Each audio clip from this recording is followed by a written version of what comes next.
Welcome, Fret Talk podcast listeners. It is episode number 2. No, it's not. 3, 2, 1, go. It's the episode number 321 of the Fret Talk podcast. You are here with your host, Mr. BudgetPedalChap. You are joined this week by, oh my gosh, it is Josh. Yo. Yo. You are also joined by Mr. Matt Quine. Say hi, Matt. Hi, Matt. Yeah. My voice is sounding sexy this week. I don't know why. Have I forgot to turn myself down a little bit and I'm just a little bit louder than I should be? I don't know. I'm going to run with it because it sounds good.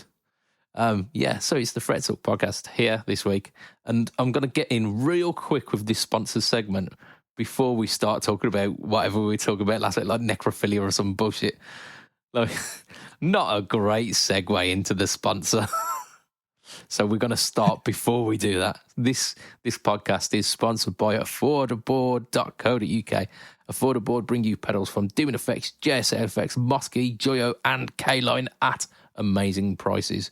One of which is featuring on the No Talk or Tone this week, which is the Caline Jaguar High Gain Distortion.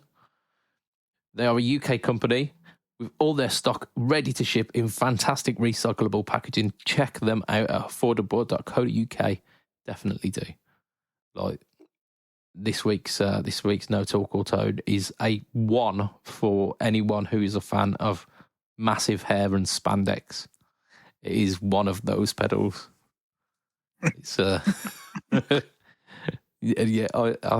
it's not my usual go-to is the 80s sound, but you can't help but have fun when it's like modded Marshall tones and everything's a bit gainier than usual. And like all the harmonics sing, the pinch harmonics just fly out, and it's just I recorded, I think it was 23 minutes of audio for that video. Like the video ends up coming in at about 3 minutes, but I enjoyed it a little bit too much. And you can get one of those at affordable.co.uk. Right, gentlemen, we're going to start off with a little bit of news. This news kind of ties in with our Josh's stuff this week. So it's going to be a news you've been up to this week. So we're going to start off with Mateus Asato Neural DSP Archetype. So Neural DSP Archetype is the DAW plugin that Neural DSP do. They've got loads of them out at the moment, haven't they? I think you've got a fair few of them. They've got Beer.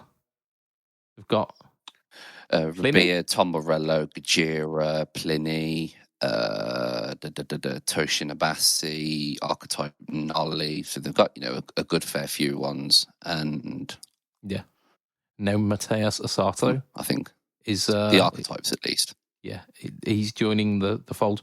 Mateus Asato, of course, of that band, the one Campo Grande. Is that what he's from? Yeah, he's a Brazilian guitarist from the band Campo Grande. Well, there you go. Of course. Or is that? Oh, that might actually be the place where he was born, Campo Grande. Maybe he's not in a band at all. He's more of just like kind of. Like I guess like almost like a progressive bluesy style guitarist. He's got phenomenal chops. Like he's most kind of active on Instagram and bits and pieces like that, doing stuff on there. Oh, fuck's sake, he's younger than I am, prick. Yeah, I think we've reached that point in our lives now, haven't we? Where we go, it's okay. Like they're better than me, but it's okay. They've got about 5 years. They've got 10 years on me. No, they don't. I mean, we should have known that by when we were playing guitar, like when we started playing guitar and there were Chinese children who were doing it better than us. We knew this was going to be the case, getting into it. Annoyingly, he was a Brazilian child who started before me, who I imagine was way better than I was, because apparently he's been active since 2004, which would have mean he was 11, the little shit. I think I started playing guitar around that point. Yeah, I started in 06. Motherfucker. Yeah, I was considerably not 11 at the time as well. But rather than shitting on Mateus Asato for being better than us, But I'm really good at shitting on people for being better than me. let's have a talk about his archetype DSP Fang. It's got a few things. It seems like quite a well-rounded plugin because it's got. Let's have a look. So we've got vintage clean, modern cleans, leads. We've got presser, 2 overdrives, and modulation, as well as 9 band graphic EQ, cab sim, and IR loader, echo, and reverb. So I'm not paying $9,000 for a graphic EQ. 9 grand, Baffic EQ. As per all of the yes, as per all of the archetype stuff, the amp, the picture of the amp that you get on it is quite nice. Like almost Japanesey inspired. It almost looks like the face of a geisha, on a kind of plexi. But yeah, I really love the aesthetics of it. It looks so nice. Yeah. I haven't downloaded because obviously with all the neural plugins you get a free 14-day trial, but before you buy, so it's always worth checking them out. I haven't tried it yet, but I will be looking forward to trying it next week. Yeah, I mean, you're usually one to get these archetypes anyway, aren't you? And yes, any.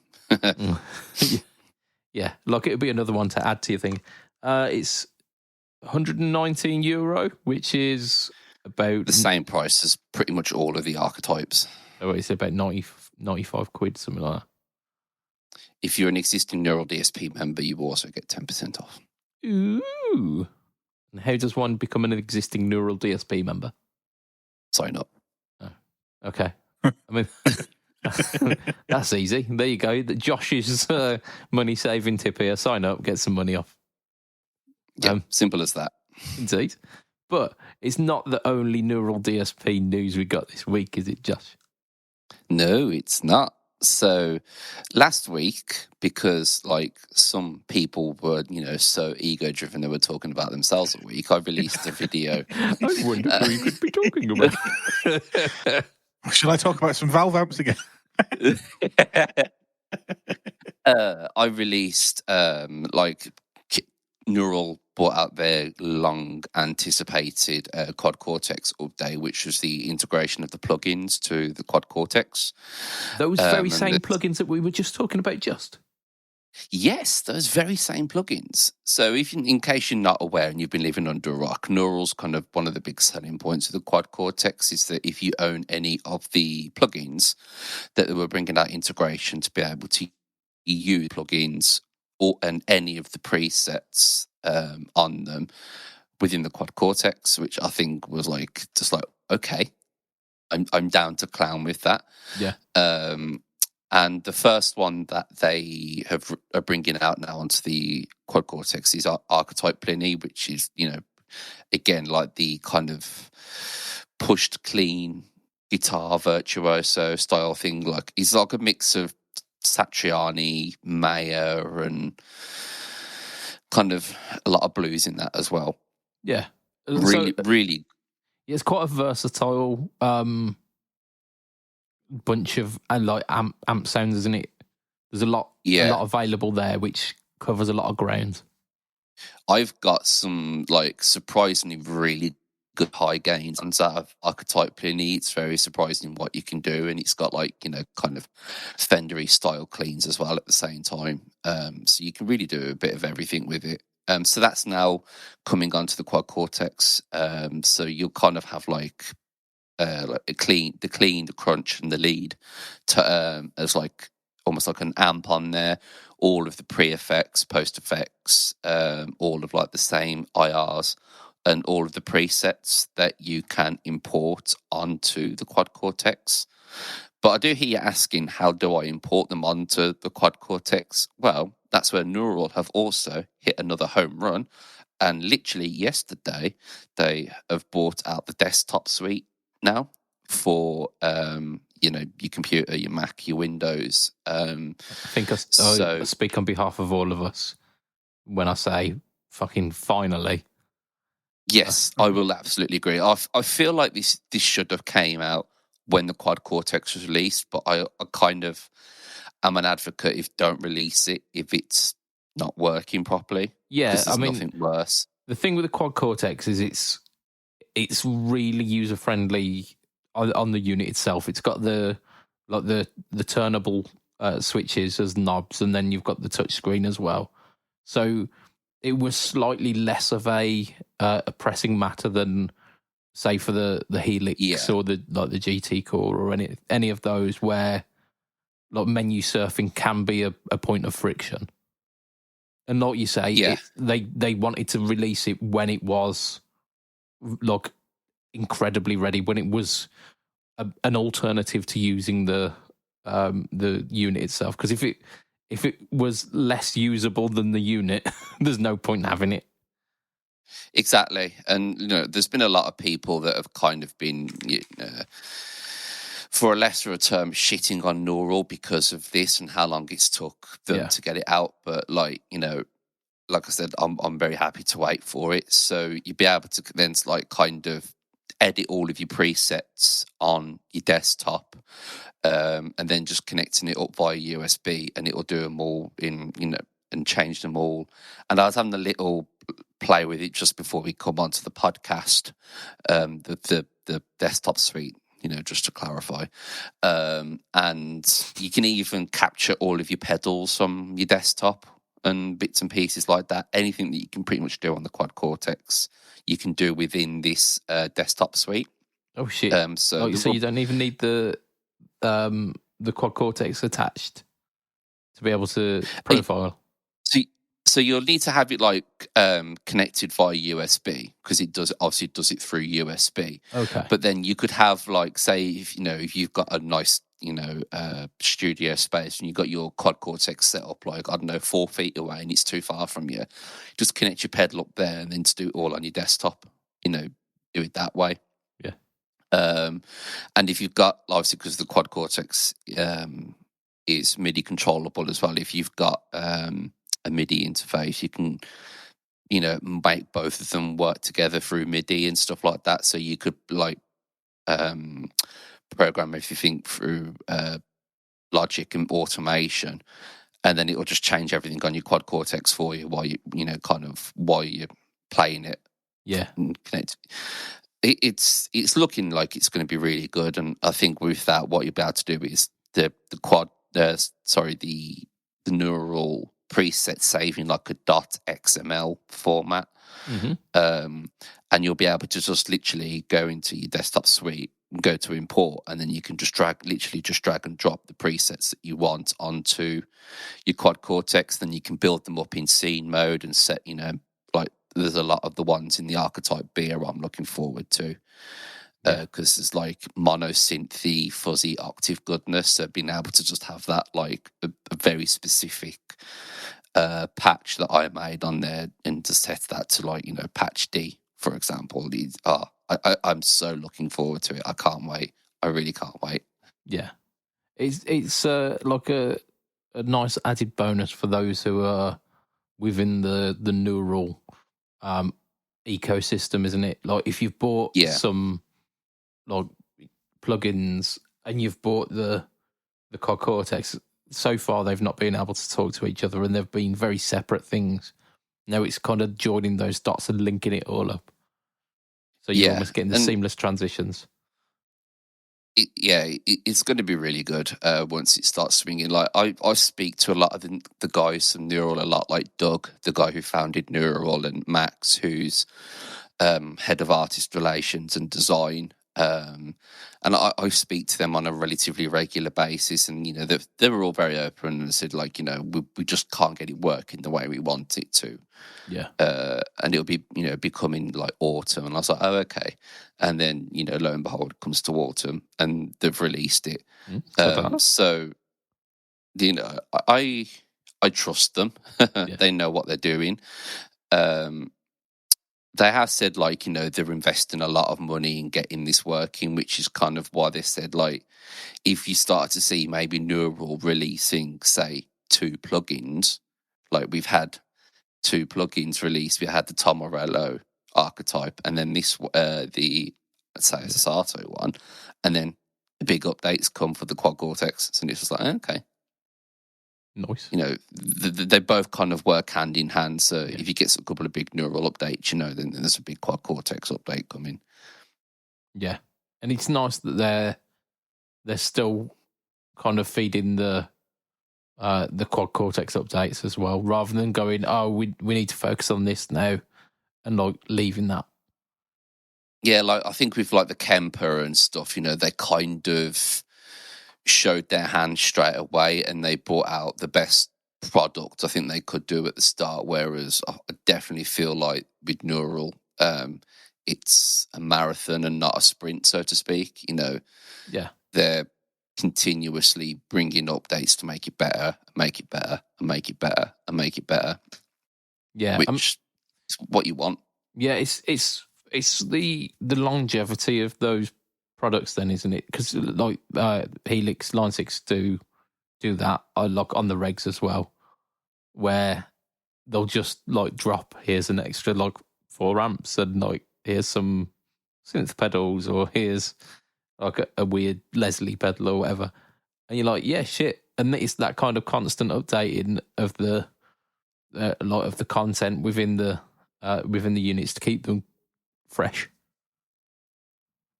But you've also got the added bonus with the quad cortex as well, like you mentioned earlier, of the Cortex Cloud, where there's a lot of community curated material as well.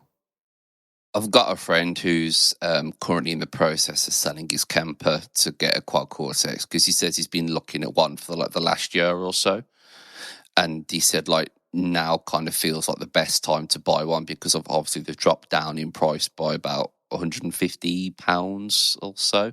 Yeah. And obviously with all these big updates coming, he's obviously asking me a lot of questions about it, and he's like, you know, when I've got it, how much do I have to pay for, you know, like community presets? And I was like, nothing. You literally just We don't nothing. do that here. Yeah, literally, I was like, you go on your Quad Cortex app, you just, you know, you scroll through your presets and go, I want that. Oh, okay. Click the, you know, the download arrow, turn your Quad Cortex on. There it is. No hooking up by USB, or ironically, I was just talking about that about the plugin. Yeah. But, you know, you just download it that way, or, you know, I've got some of my ones backed up if I'm at work, and he's like, oh, what preset are you using for this? And I'll just pull up my phone, pull up the preset, and I could just send it to his unit from my phone. Nice. Well, if he's looking to get rid of a Kemper, get him to get in contact with Lee. Heard that he's looking for a Kemper. Yeah, that's a good point, actually. I don't know how much it would cost him to have it shipped from Blackpool to Sweden, though. Yeah. It'd be worth the effort. It'd be worth it. Yeah, probably. Lee's definitely after a Kemper. So, like, listeners, if you see any good deals on Kempers, just make sure you tag Lee in them. Just leave a little comment, Lee, or like screenshots of them. Leave them in the Fret Talk podcast group, because Lee's definitely after a Kemper. And last but not least, is what I've been up to, or are we going to save that for later? Yeah, we'll do another little bit of news, and then we'll talk about because it's a spicy boy. Is that a spicy boy? Let's simmer back down. Let's simmer back down with this week's shit news of the week, which is is it Joe Bonamassa? It's not Joe Bonamassa, believe it or not. No, this one comes. It's an Epiphone signature for £1,700. I fucking imagine. We don't have to imagine. It's already happened. That is reality now. No, Fender, from the highs of last week of releasing a very expensive modelling unit, they're now releasing an acoustic that's not quite an acoustic. So they announced the Highway series, and people were getting excited because they were thinking, Return of the Highway ones. But no, it's not. No. So the Highway series. That would be interesting. I mean, it would be. So these I'm in two minds about, but we'll talk about what they are first. So the Highway series acoustics are acoustics that come in both Parlour and Dreadnought sizes. They Why? are The tone of that. Why? you can tell by Matt's just dejection here that is like.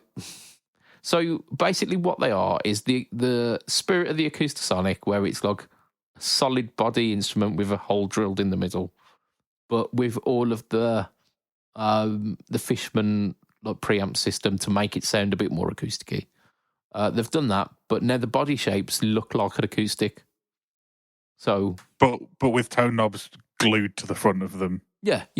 So and so, you mentioned that they've got it in Parlour and Dreadnought, right? Yes, they have it in Parlour and Dreadnought style. So Parlour and Dreadnought are two different shapes of acoustic guitar because the size of the body when it's hollow makes a difference. When it's a slab of wood with a hole partially drilled through it, it don't make a fucking difference. Oh yeah, look, it's there just for the looks because like Parlour's a smaller bodied acoustics, aren't they? Also, like what these are is this Acoustasonic without the electric pickup, which was kind of the selling point of the Acoustasonic, was you can get an acoustic-ish sound from the undersaddle pickups, but you can also have an electric sound and it won't feed back like a motherfucker if we put one of them in an acoustic guitar. So they've taken away half of the point of the fucking Acoustasonic and left you with basically a plank of wood with a fake sound hole. Yeah. And put the electronics now on the face of an acoustic guitar, and it just looks shit. Yeah, I will admit, like the look, I don't necessarily mind too much the controls on top, but the fact that it's basically just a Strat headstock. I mean, it's not like fully a Strat headstock because it's a bit rounder, but it's basically like a Strat headstock on an acoustic guitar. And there's no cutaway, so you've got 12 accessible frets. I'd say 14. I'm being generous. You've got 14, but so the way that I'm thinking about it is, whenever I get enough money to buy an acoustic, I buy an electric, I put it off because actually I don't think I like playing acoustic all that much. Like I like the idea of it and having. Have to be a good player for that. Yeah, and that's the thing. That's the thing. Absolute horseshit. Acoustic guitars have a strumming wonderwall. That's what they're there for. Strumming. In a campfire. Yeah, and you won't be able to do that with this. So it nullifies the shit use of an acoustic. So that's good. But you'll be able to get the acoustic sounds because like those Fishman systems, I have no doubt they will sound really good. But it will play a lot more like an electric, which is kind of what I want in an acoustic. Then buy one of those Ibanez fucking S series with the undersaddle piezo's that this has got, and separate Fishman Fluence for the same price, and then you've got all the playability of an electric guitar that is also an electric guitar, and all of your guitars, if you like. Or anything that you've got that's got undersaddle pickups, you can plug this Fishman, like the little box that clips onto your strap on. Excuse me. We won't be talking about that on the podcast. It's a bit personal. Patreon content, that is. Yeah. Yeah, but I think the problem with like having a piezo on an electric is you're playing an electric.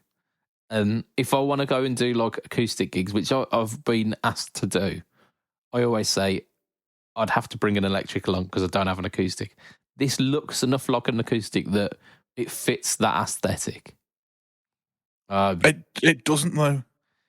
It looks like you want to be Kurt Cobain from the Unplugged video, but you're not. Nobody is Kurt Cobain from the Unplugged video, so you're always going to look like a twat because you've got this stupid thin electric guitar with two knobs on it, making you look like a knob. So I'm still on the fence about it. I think I could find a use for this. However, yeah, you could murder somebody with it by holding it by the fucking headstock end and swinging it. It's about the only fucking use I can find for it. It's got a hole in the middle. It's going to be structurally unsound for that.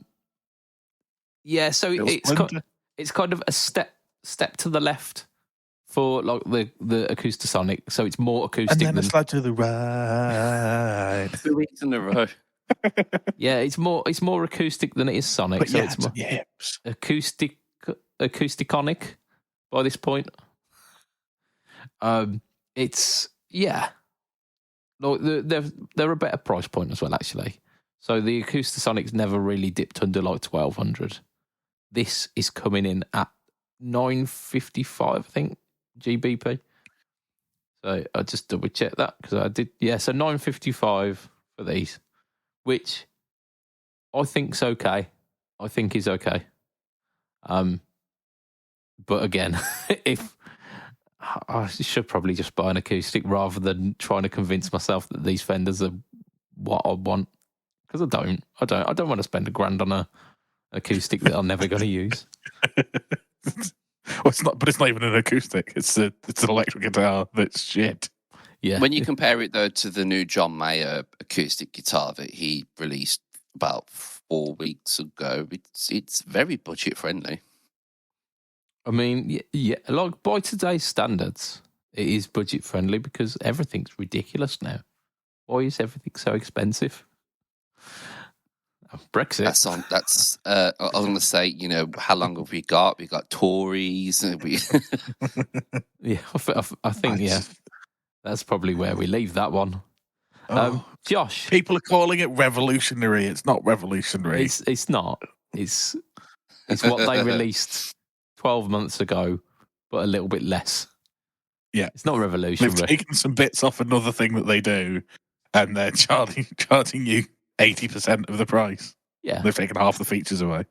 Yeah, if by revolution, like really, a revolutionary, like a full revolution is 360 degrees. I'd say at best they've done about 13 degrees with this revolution.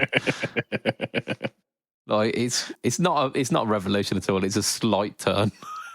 Yeah, just a tiny little. But yeah. So Josh, tell us more about your video escapades this week, because you've dropped yet another a video 2 weeks on the trot. I've been on like an absolute mission, and I still got another one in the bank ready to come out. You have. So I filmed my video on the TC and Works range, and I had the Dual Rec, which is their boogie California tread plate style, whatever you want to call it, amp. And depends if you want. Which Mesa is it based on? So this is based on the Dual Rectifier Revision G, to be very specific. See, that was me making fun of the name, and you went and ruined it by bringing facts. I know. I know. I never realised this is a factual podcast sometimes. That's it. We're missing the quote for dick jokes here.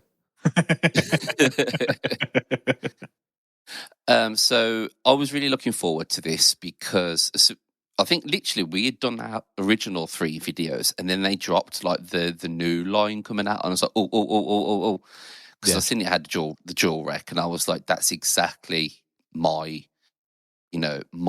foray. That kind of thing is my bag, baby.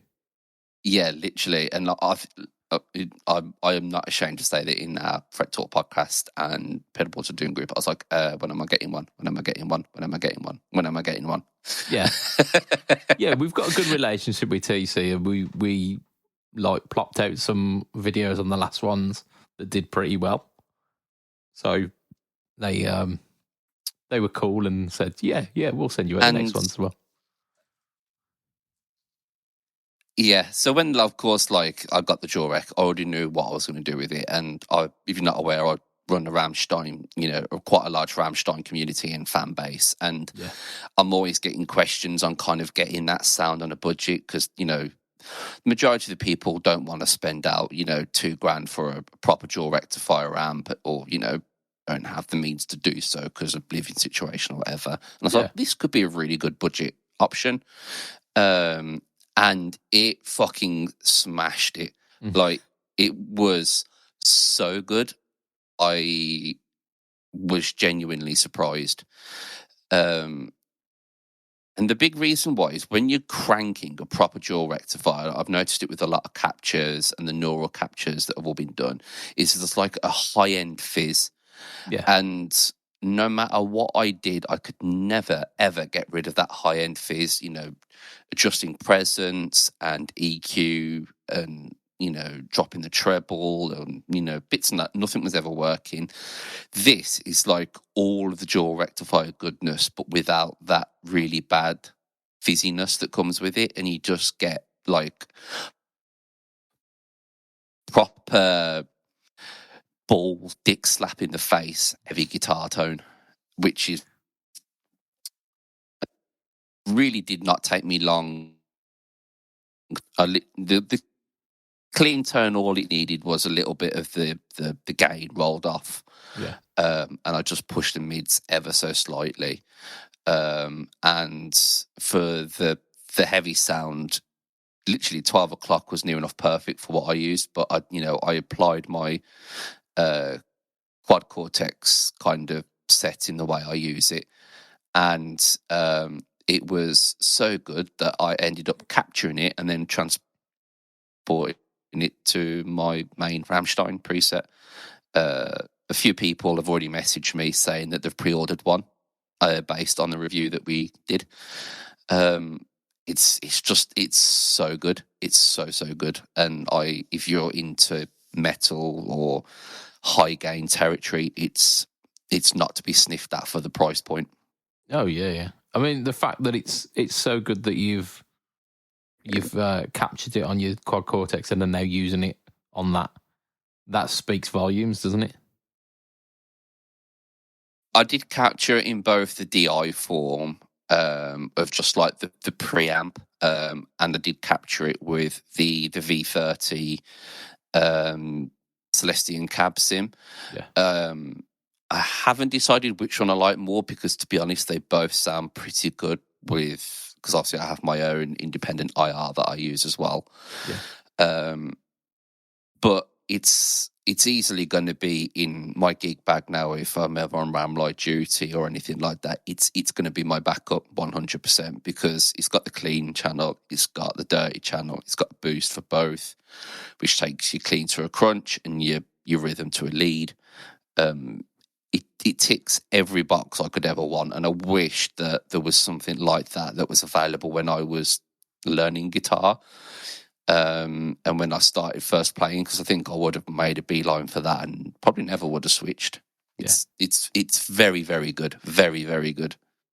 Oh man, you've made me excited for the 800 because I got the Jim's 800 just waiting to. The funny part was I sent in our group us and I said, like, here's like clip 1, here's clip 2, which is the pedal and which is the neural capture. One of you got it right. Yeah. And the other one is me. But I must have, because I was listening to it through monitors and I listened, and when I captured it, and I was like, dun dun dun, change, dun dun dun, change, dun dun dun. When you do that laugh of when something's really good and you do that like kind of half giggle. Yeah. Like, shit, this shouldn't be as good as it is. Yeah. And like I was in that state, I was like, no way. And I'd never captured a pedal before. It was my first time capturing a pedal, and I was like, no way does this sound that good already. Yeah. Nice. But you'll see that video when it comes out. Yeah. Yes, we will. Yes. That's a little sneak preview, that is, isn't it? Little sneaky sneak. Right. A bit of a ball cup, getting you ready for the main event. Indeed. Never neglect the balls. Never, like, you just don't neglect them. Right, we've got 2 more bits of news. We're kind of halfway through, so I reckon we'll go on to some more what we've been up to this week. Matt. Hello. So you were playing your Schecter, weren't you? I've played my Schecter a lot. So whilst I was away, I maybe played it for an hour. I had forgotten that I'd taken my headphone amp, my simplifier with me. So I got a couple of chances to play it a little bit whilst I was away, but obviously I was doing shit because I was staying with my missus' dad, and we went to Amsterdam, so I wasn't around the guitar for all of the time we were away. So like I'd played it a little bit, but like I've been home for a week and a half now, so I've probably played it for about 6 or 7 hours. The one downside to that is I have terrible sweat that corrodes normal strings that aren't coated, and obviously places don't tend to put coated strings on guitars that they're selling because they just don't. Like it's not a thing that anywhere does really. I mean, they So should I've had do. to They should, but I mean, I don't knock any place that doesn't, because it's not the standard. No. But yeah, so I was restringing that as we were kind of getting ready for the podcast this evening. It's not in tune right now because I restrung it whilst we were talking, and I don't have my clip-on tune at hand or anything. So the strings are on, but it's not right. I mean, yeah, that's 80% of the way there. Like, considering that it hasn't got locking tuners, which makes it a fucking ball ache to change strings. Yeah. Yeah, but so yeah, pretty much all I've done is play that guitar a lot. Bearing in mind I barely play it. I've spent a lot of time playing guitar again. It's just a new guitar is always inspirational, isn't it? It always gets you in the headspace for doing a bit of playing at home. And to be fair, like, I haven't played with the band for 6 weeks, and we're not all on island until we do our gig on Saturday afternoon. Well, we all finally get back to being on island at the same time on Saturday afternoon. We've got a gig at Saturday evening, so I had to go through a few songs just to make sure that I don't fuck them up on Saturday. Yeah, you've decided to do something for that gig, like a little thing to commemorate it. Yeah, I'm going to use the PT. Absolutely.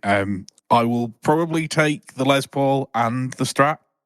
Yeah. Because we're playing at a massive venue, which means I can take a rack rather than a stand. Indeed. So I can just drop a rack on the side of the thing, but I'll start and kind of mainly use the PT just to see how it goes. I haven't decided what amp I'm using yet, which means I can't build my board. If I'm using the Vox, it'll need the Hotcake, and if I'm using either the Pure Tone or the SV20, then I'll need the Messiah. Yeah. So my board is in a state of disarray because I've been planning a board build because what I want doesn't exist. Yes. Guitarist problems. Yeah, so basically what I want is a top rail that separates from a bottom rail so that I can swap out my drive sections. So that, like I say, I use different main kind of drive pedals with different amps because the Hotcake is the best sounding rhythm sound for the Vox, whereas it would be better either pushing something else, or then the Messiah just doesn't quite work as well with the Vox. But basically, I want to be able to break the front rails off the board and then just not have to like pull all the pedals off and unplug them and plug them all back. So I want to create a board where my modulation, reverb, and Boss OC2 can all sit on one rail, and then I can disconnect the bottom rails and have a separate bottom rails to just plop on, so that I don't like all I have to do is like unplug 2 cables and plug them back in again, and Josh has got his finger up. Yeah. Have you spoken to our man Marcus Deluxe? He has, about 6 months ago, stopped taking orders. Oh no! If you look at his Instagram, he's not posted in 6 months, and the very last post was that he's not doing any custom builds at the moment. He's only doing his standard stuff. I think if you say that you're part of the Fret Talk podcast, and you know us, he will sort you out. I mean, I might message him, but at the same time, like I might just build it myself because it should be a basic enough build, and I know what I think I would do. So, like, I just need to get around to actually doing it now. So I've been measuring out the size of each of the rails that I'd like, and It'd be like the when Homer Simpson builds his own spice rack and barbecue. That's one nice, tiny looking pedalboard. Why doesn't mine look like that? Oh, on Facebook this week, I saw someone had Oh. recreated the spice rack, like with nails, Yeah, I like saw rusted that. nails coming out of it. And I was like, that is absolutely fantastic. It's just brilliant, yeah. Perfect. So good. But yeah, so that's my next stage. But at the moment, I'll just have to build one board, which means I've got to decide what amp to take, and I don't want to decide what amp to take now. I want to decide on Saturday. Yeah, on Saturday. And then frantically start wedging pedals onto a board. Yeah. I wish we had this problem, Budge. It sounds like the perfect. I mean, what I tend to do is think that I'm going to set up a board and then just go, fuck it, I'll use the same old board that I've always been using. And that's fine. Yeah. But what I did was take that board apart. Oh, well, you've kind of forced your hand out a little. I've gone done fucked it is what I've done. Yeah, you really should sort that out. We could get another Simpsons reference in there. What is it? Trusty? What is it? Goes Trusty something or other. Nothing beats Trusty. What I can't remember the reference. But it's that. Oh, yeah, Simpsons. I think you would build a surprisingly good board. Like you would, you even though both of us have ADHD, you would be at the point where you're like, okay, what if I route in a little bit here for all the wiring to go into, and then put hinges there? And so what I'm thinking is like the top layer can be an inch taller than the bottom layer. I have 2 layers, and then if I put doweling in the bit that clips on the front, and then the kind of latches that you'd have on a guitar case to hold the front on so that the 2 boards don't split apart when you're using them, but then you unlatch them and pull the dowels out, then it'll be solid enough that I could put it into a case. I agree. I have planned it all out, and like I know what materials I need to buy. It's just a case of getting around to buying them and then doing the doing it, which will take the time. That's the 6 months of doing it. Yeah, of the missus going, why is there all this fucking wood in the kitchen? Because I'm going to build a pedal board. Yeah, you said that 2 years ago. Why is all this wood in the kitchen? Because I've got no pants on. Hey. But yeah, it's for you, baby. Yeah, I will. I'm pretty sure I will do it myself, but it's just a case of getting the materials and get the effort together. But the plan is there, the design is there. I know how wide I need each bits to be, which means I know how much wood I need to buy of each of the different sizes. Yeah, and that is coming at some point. Is the map built pedal board? Way. Oh, right. Let's talk some more guitar news. Go on. Eventide. I'm going to call it Eventide because it pisses Lee off, and he's not here to stop me. I'm drunk with power. So Eventide. The Eventide Riptide. There we go.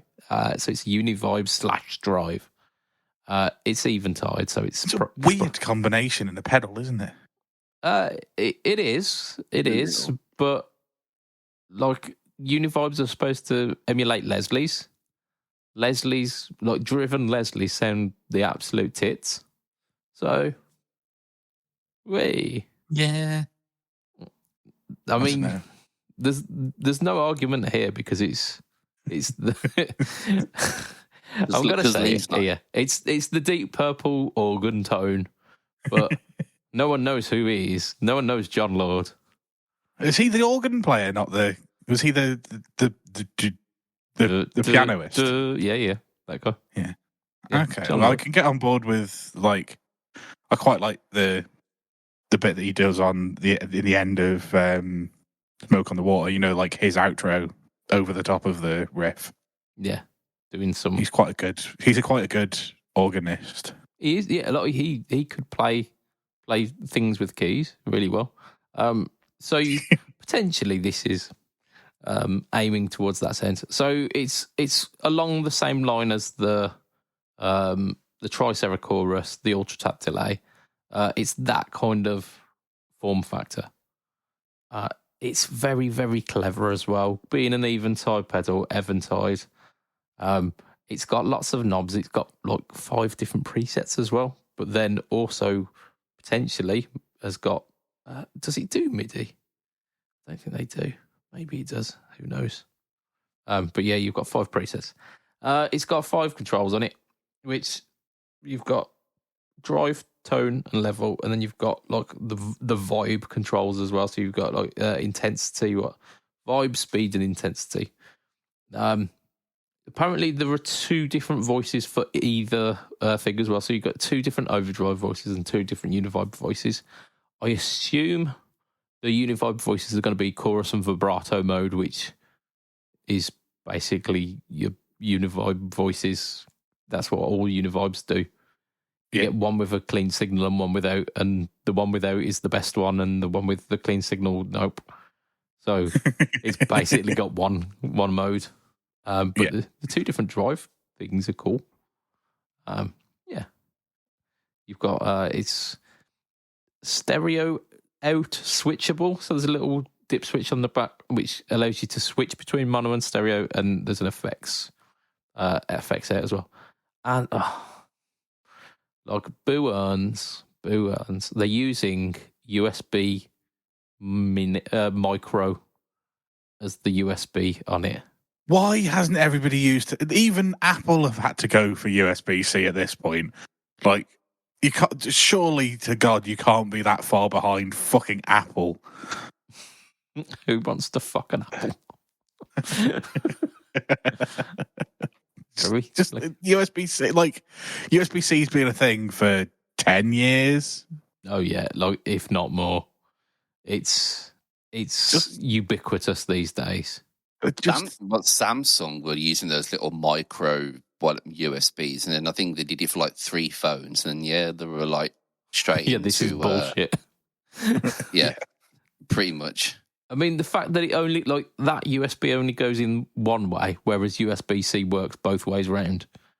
Yeah. It tells you everything that you need to know about the difference between micro USB and the good one.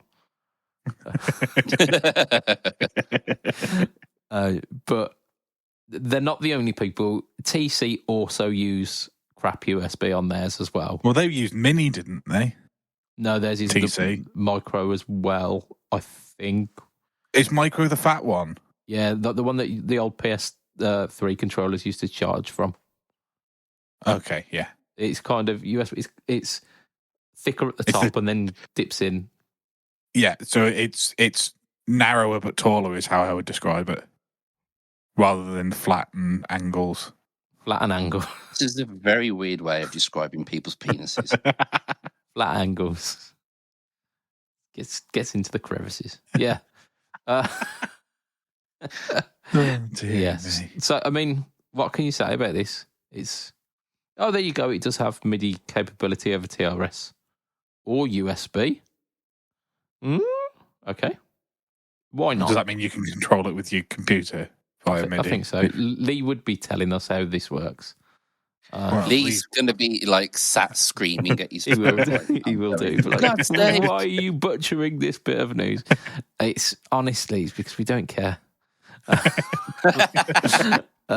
The guys at Eventide are really cool. We've had, how could you possibly tell? How dare you assume that I don't care about this pedal that I don't know the name of? Yeah, I've mentioned it about 5 times and you still don't know what it is. Yeah. So, yeah. I bet I could like line up a bunch of pedals and say, like, pick out the one that we were just talking about.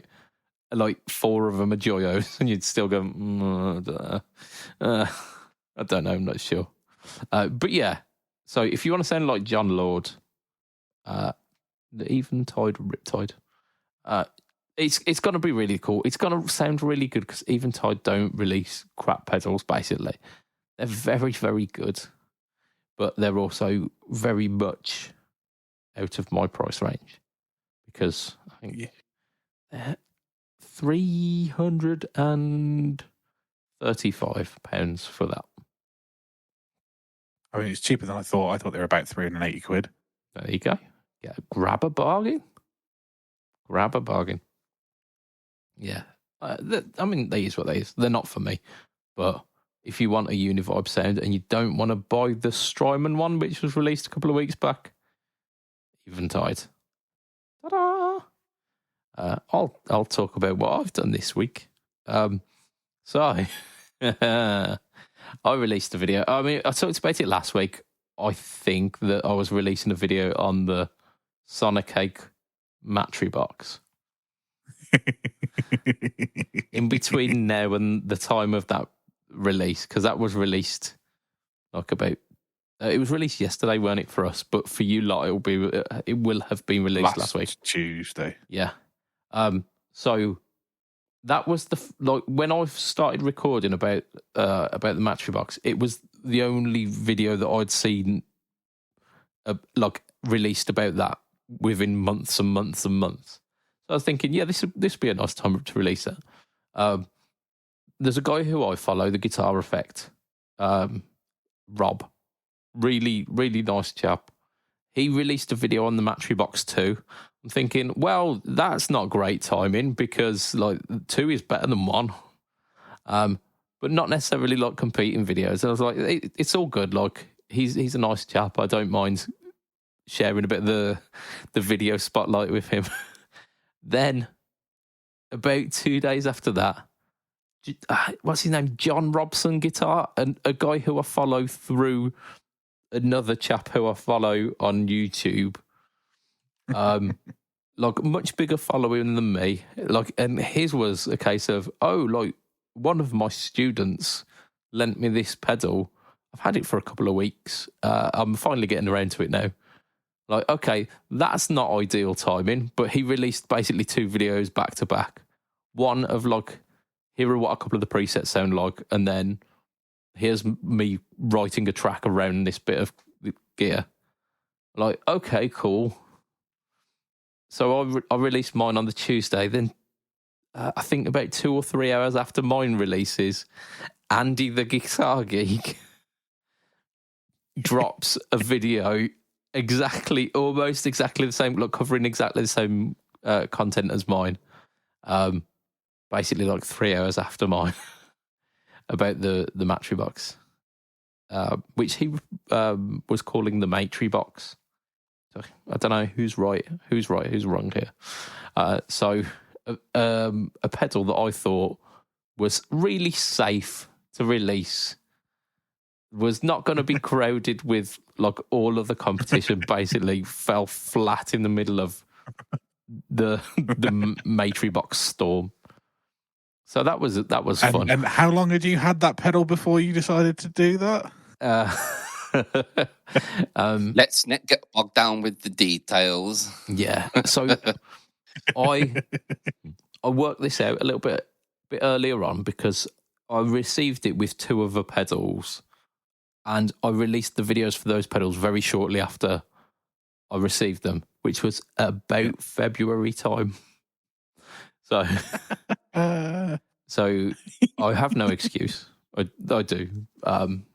However, it's timed in quite well because at the like literally the day of the release was the 2 Amazon Prime days, which meant that both like today and the day before, they are no longer £83 like I found on eBay. They are now £78, so they're a bit cheaper, which is really cool. But yeah, released it within the space of like 3 other videos releasing very, very soon. Yeah. Oh, sometimes the best thing about Prime Day is you can get like extra strings packs. The 3 for 2, or the 3 set packs for the price of 2 sets. Yeah, my missus was showing me some of them. She says, "Oh, do you want some more strings?" And I said, "As much as I would love that you'd like buying me some strings, I've got about 4 sets up there which I haven't used." Yeah, I'm running low, so I worked out that I've only got 3 sets left, and I'm about to restring 3 guitars, which means I'm going to have no sets left. Yeah, 3 minus 3 is 0. So I've just ordered a pack of 10s and a pack of 9s. Nice. Yeah, that's worth doing. My missus has bought me. I'm going to show you this on the podcast, but listeners, this is going to mean anything to you. For fuck's sake. This. Oh, Jesus Christ, that's bright. It is. Yeah. So is that for filming videos? It is. Yeah. I occasionally use these for like face. I've set it to 100%. In fact, that's only 92%. But it also does this, where like you can give it a warm light. Well, this is an orange light at the moment, so you can change the temperature of it. But then we've also got go green, blue. Yeah. So it's an RGB. Cool. And then please have the Amazon link to that. There's also cop car mode. I don't know why it's got cop car mode, but there's cop car mode. Yeah, I'll send you the link to it. I would absolutely have that on my dashboard and troll the fuck out of people. Yeah, but troll the fuck out of hours police officer, and you'll be fined heavily, if not have your license taken off you. Like, oh, sorry, I'm colourblind. I thought it was just on white. It doesn't matter. Yeah, colour blindness, you cunt.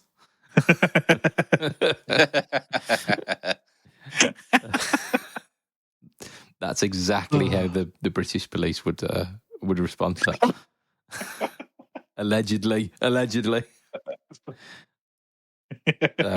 Yeah.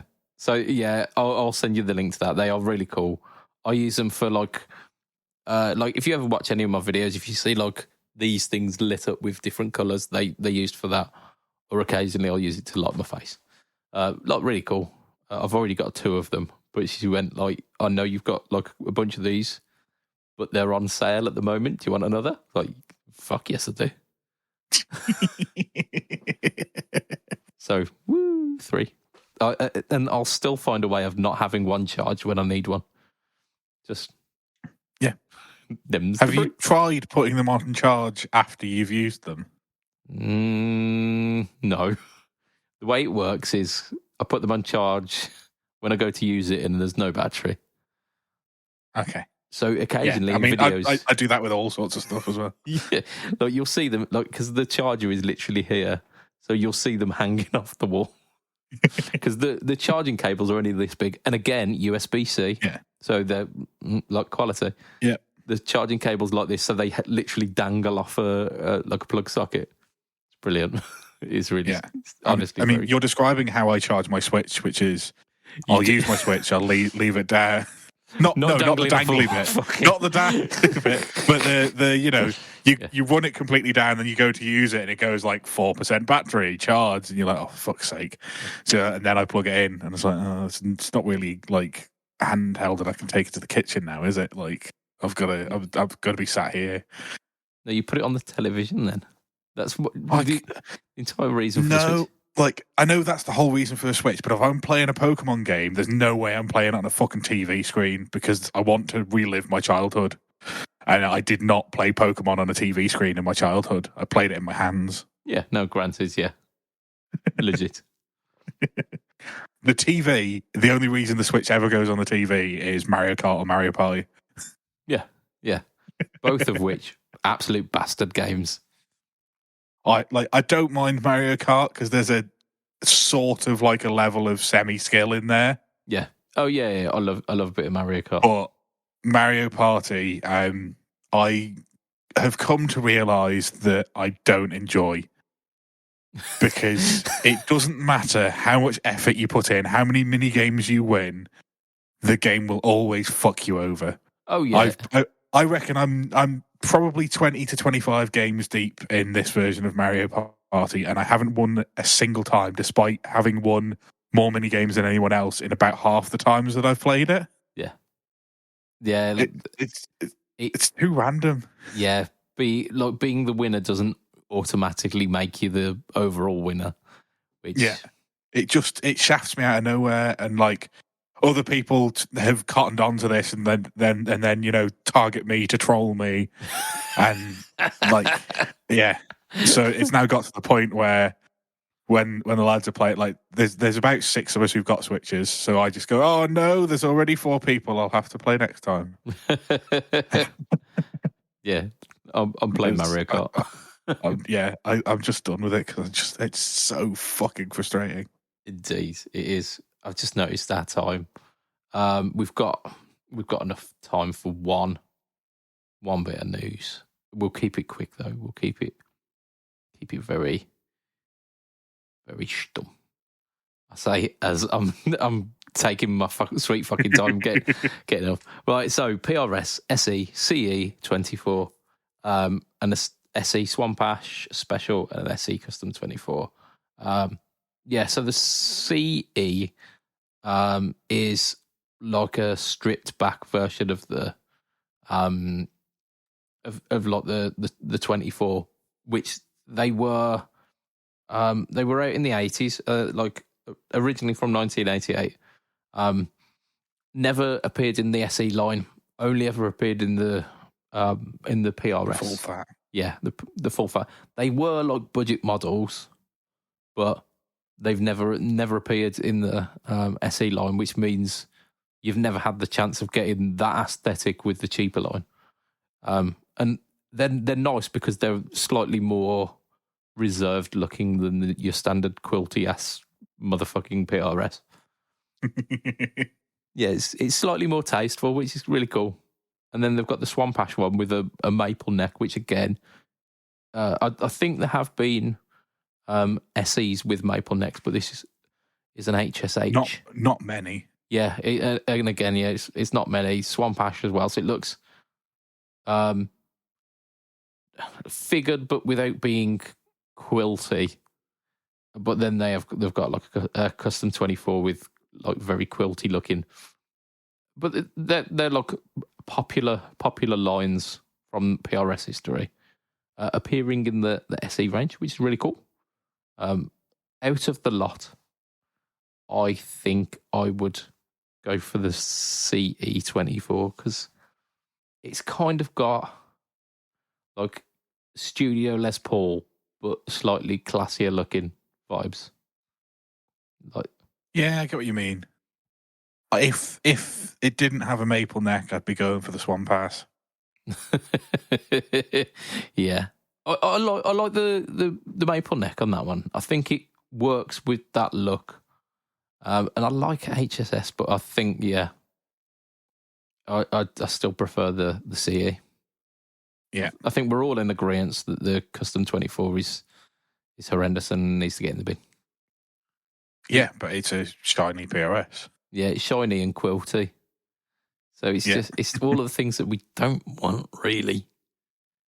We just don't want it. So it's a PRS. Yeah, basically. Yeah, they look cool. Where's Ollie when you need him? Yeah. Like, his PRS is really cool. Yeah, because it's Matt. It is. Hi, Matt. His is not a CE, is it? It's something like that, though.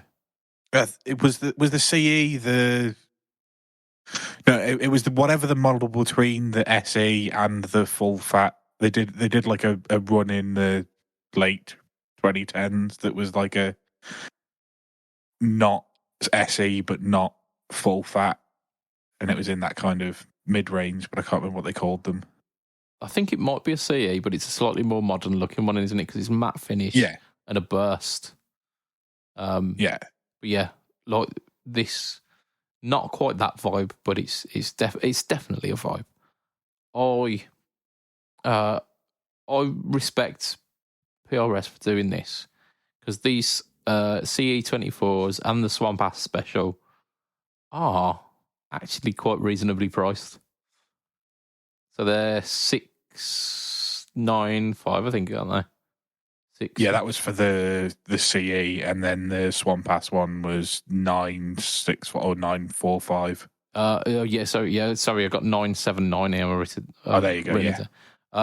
Which, considering the spate of Epiphones creeping past that grand mark, these PRSs are actually quite sensibly priced.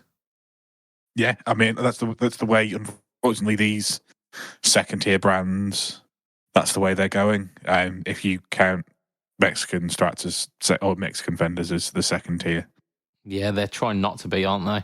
They're trying not to be. Yeah, But I mean, like Epiphone, like there's Epiphone signatures for £1,500 now. Yes. Yeah. It shouldn't be. What is the world coming to? I don't know. And that bombshell is where we shall end the podcast for this week. We are extending a thank you to our listeners. You are amazing, amazing people for making it this far. Just massive thanks to you. We've got some page backers. As little as $2 a month, you can be part of that exclusive crew. We have got the following people who are. We've got Mr. Andrew Bimpson. No, we've got Adam Yeomans first. Yeah. I mean, we have got Andrew Bimson. We've got Mr. Adam Yeomans of Chevtone Effects. We've got Mr. Andrew Bimson of The Rising of the Lights. We've got the trifecta of Alexa with Mr. Hugh G. Rexon, Mr. Mike Oxlong, and other lies that I tell the ladies, and Mr. Gary Goldencock. We've got Mr. Ben Fletcher of Fletcher Pickups. We've got Mr. Brian Gare of the Tone Jerks podcast, the Second Button podcast, and the Off the Rails podcast. We've got Mr. Diabetes Foot. I do hope it's okay. And we've got Mr. Jason Wharton of Pedalboards of Doom and his own channel, Jason Wharton something. Just check him out on YouTube. To 1,000. Yes, let's do that push and get him to 1,000. Because like his stuff is fantastic.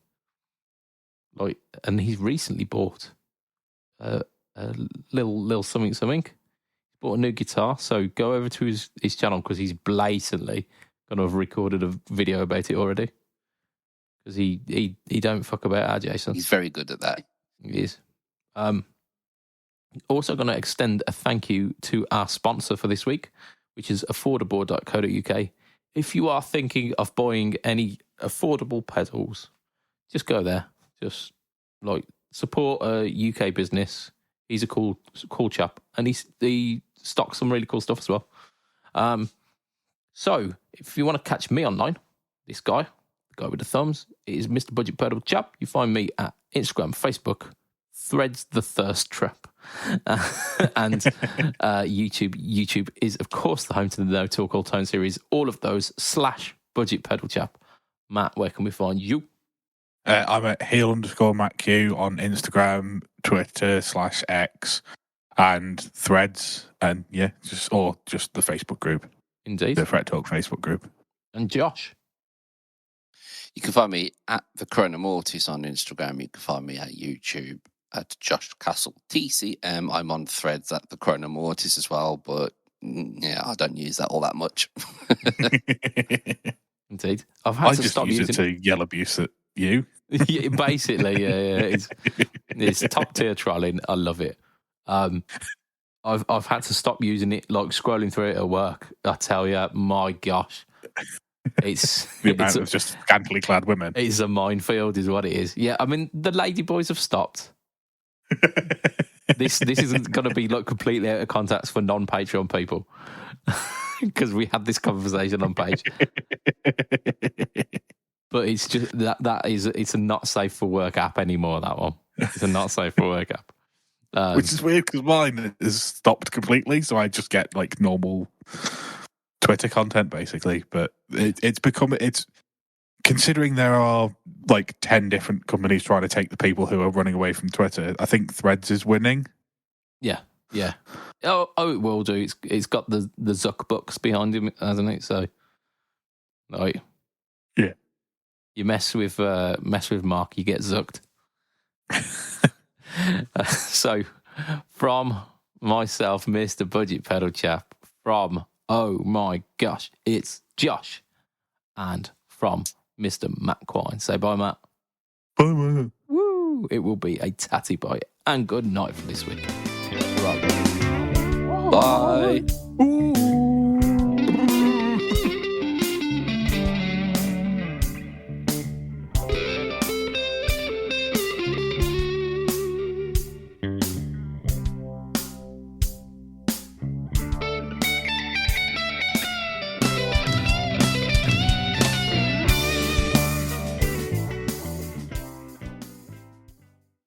I gave this girl a drink of my lemonade last night, and she completely fell in love with me.